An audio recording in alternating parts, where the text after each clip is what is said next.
In today's episode, Brian asks, when should a company really consider shifting over to Google Analytics 4?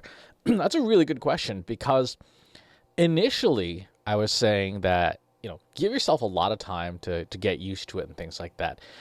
But over on Reddit, in the Reddit Analytics subreddit, people are setting up new properties, are not being given an option for GA3, and agencies are saying big clients are asking to switch over.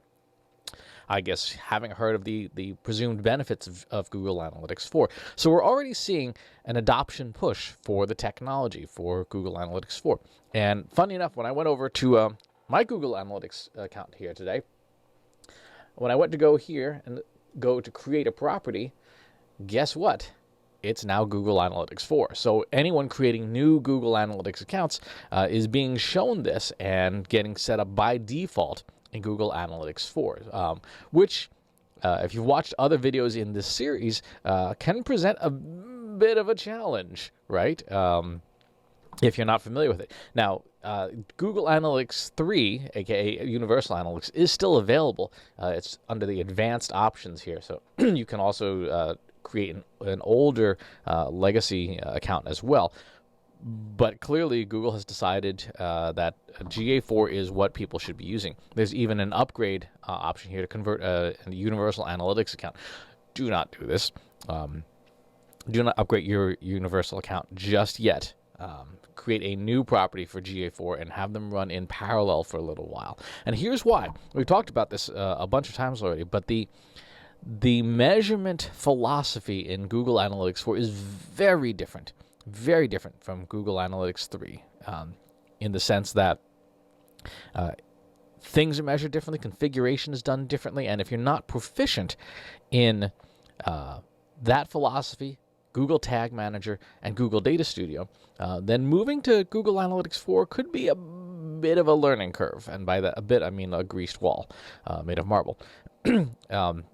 So, when should you be doing this? When should you be making the leap? Well, you should be deploying Google Analytics 4 as soon as reasonably possible, given any challenges you have in your culture and organization. Because, as with everything with Google, nothing is retroactive. So the sooner that you can deploy it and get it collecting data, the better. Even if you don't fully configure it, just get it out there and get it listening and gathering up information, right? So that's one. And it should be done ideally in parallel with your existing accounts. Don't touch that upgrade button. Just don't do it. And you probably should also set up a training property as well. You're allowed, 80 or 100 properties per Google Analytics account. So set up a Google Analytics 4 core account and then label one, training GA4 account. And that can be the one that you mess around with and blow up and accidentally create all sorts of chaos on.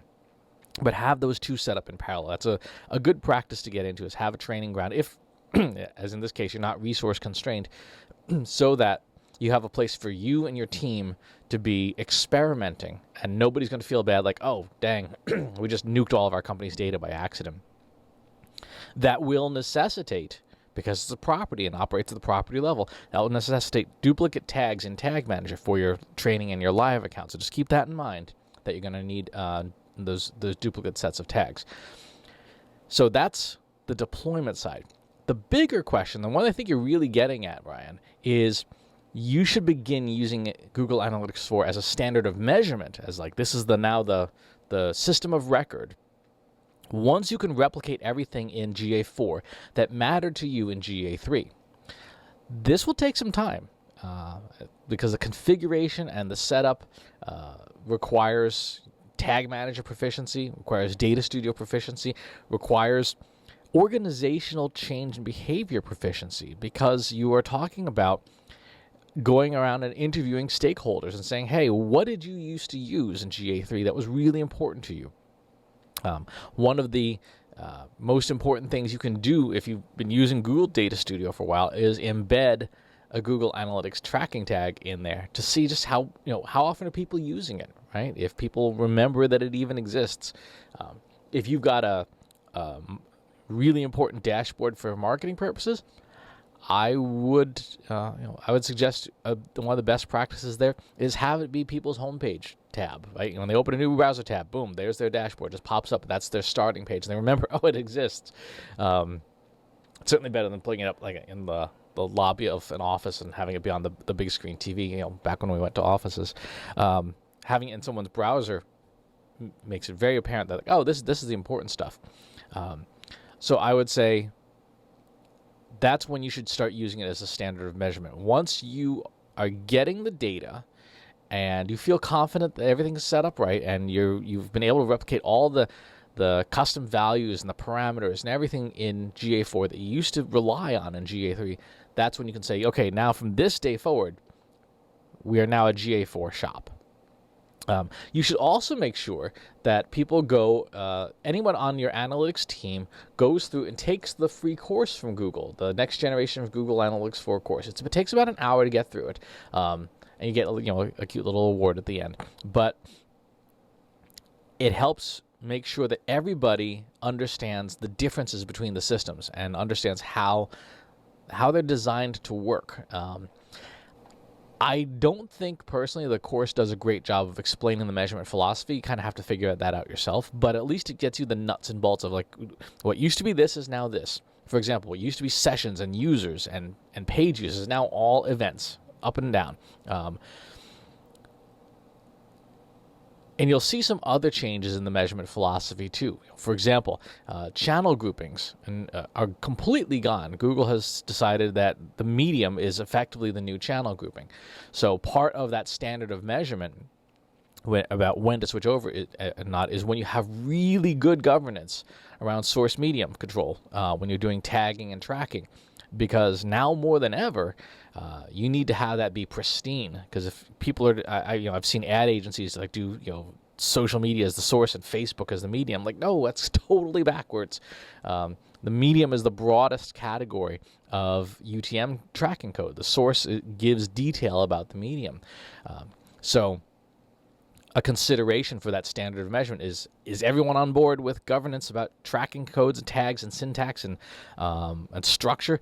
All your partners on board with it, agencies and contractors and software tools. Because if everybody's not on board and you still got people just kind of doing their own thing, in GA4, that means your data is going to be even more of a hot mess than it already is, because now you don't have the channel groupings to roll things up nicely. You will want to, for example, if people have come to rely on channel groupings as a form of reporting, like social and referral and email, in Data Studio, you've got to build that yourself now to replicate it so that you have clear ideas of what you want to report on. So these are a lot of the considerations that go into, when are we ready to make the switch? Replicating everything that's important to you also means knowing what's important to you. So auditing your own reports. Take a look at the reports that you publish for your stakeholders every week, every month, every quarter. Have you replicated all of those things in GA4 so that you can produce that report again? Because even if you yourself have made the transition to GA4 and how it's thinking, chances are your stakeholders have not, and they want to see something that looks more or less like an apples to apples to the previous report, so that they can say, hey, X went up this month. So if you were reporting on sessions and now you're looking at page visits, you're going to get a very different number, even though page visit is one of the core events in GA4. So there's a lot of not only what has become what, but can we make it as close to apples so that when people do comparisons, they know what they're looking at.